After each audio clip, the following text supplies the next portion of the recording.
But he was suddenly sympathetic. When did that happen? Last September. My voice sounded sad, even to me.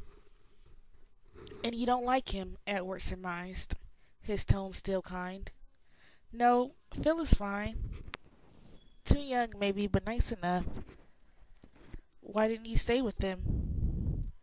I couldn't fathom his interest, but he continued to stare at me with penetrating eyes, as if my thorough life story was somehow vitally important.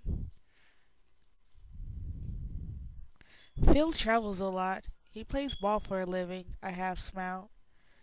Have I heard of him? He asked, smiling in response. Probably not. He doesn't play well, strictly minor league. He moves around a lot. And your mother sent you here so that she can travel with him. He said it as an assumption again, not a question. My chin raised a fraction. No, she did not send me here. I sent myself. His eyebrows knit together.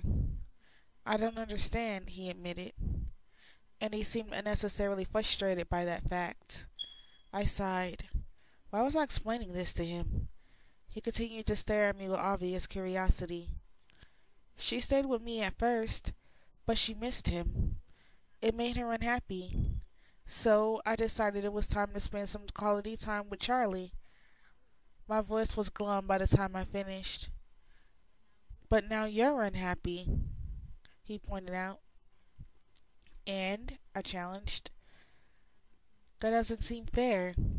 He shrugged, but his eyes were still intense. I laughed without humor. Hasn't anyone told you life isn't fair? I believe I have heard that somewhere before, he agreed dryly. So that's all, I insisted, wondering why he was still staring at me that way. His gaze became appraising. You put on a good show, he said slowly. But I'd be willing to bet you're suffering more than you let anyone see. I grimaced at him, resisting the impulse to stick out my tongue like a 5-year-old, and looked away. Am I wrong? I tried to ignore him. I didn't think so, he murmured smugly. Why does it matter to you? I asked, irritated. I kept my eyes away, watching the teacher make his rounds. That's a very good question, he muttered, so quietly that I wondered if he was talking to himself. However, after a few seconds of silence, I decided that was the only answer I was going to get. I sighed, scowling at the blackboard. Am I annoying you? He asked. He sounded amused. I glanced at him without thinking, and told the truth again. Not exactly. I'm more annoyed at myself. My face is so easy to read. My mother calls me her open book. I frowned. On the contrary, I find you very difficult to read.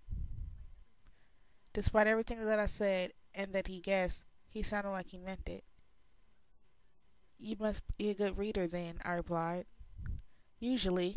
He smiled widely, flashing a set of perfect ultra-white teeth. Mr. Banner called the class to order then, and I turned with relief to listen. I was in disbelief that I just explained my dreary life to this bizarre, beautiful boy who may or may not despise me.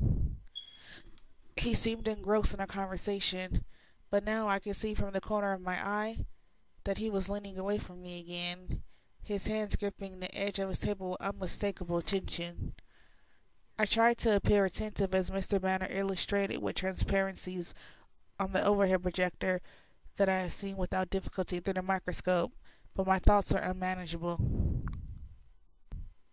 When the bell finally rang, Edward rushed us smooth and as gracefully from the room as he had last Monday, and like last Monday, I stared after him in amazement. Mike skipped quickly to my side and picked up my books for me.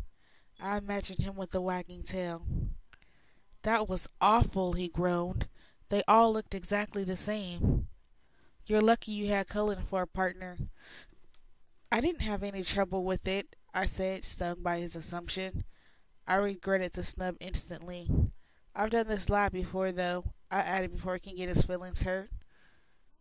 Cullen seemed friendly enough today, he commented as we shrugged into our raincoats. He didn't seem pleased about it. Tried to sound indifferent. I wonder what was with him last Monday. I couldn't concentrate on my chatter as we walked to gym, and PE didn't do much to hold my attention either. Mike was on my team today. He chivalrously covered my position as well as his own, so my wool gathering was only interrupted when it was my turn to serve. My team ducked warily out of the way every time I was up. The rain was just a mist as I walked to the parking lot, but I was happier when I was in a dry cab. I got the heater running, for once not caring about the mind-numbing roar of the engine. I unzipped my jacket, put the hood down, and fluffed my damp hair out so the heater could dry it on the way home. I looked around me to make sure it was clear. That's when I noticed a still white figure. Edward Cullen was leaning against the front door of the Volvo, 3 cars down from me and staring intently in my direction.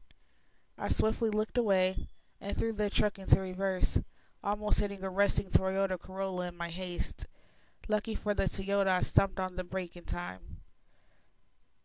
It was just the kind of car that my truck will make scrap metal of. I took a deep breath, still looking out the other side of my car, and cautiously pulled out again with greater success. I stared straight ahead as I passed the Volvo, but from a peripheral peek, I would swear I saw him laughing.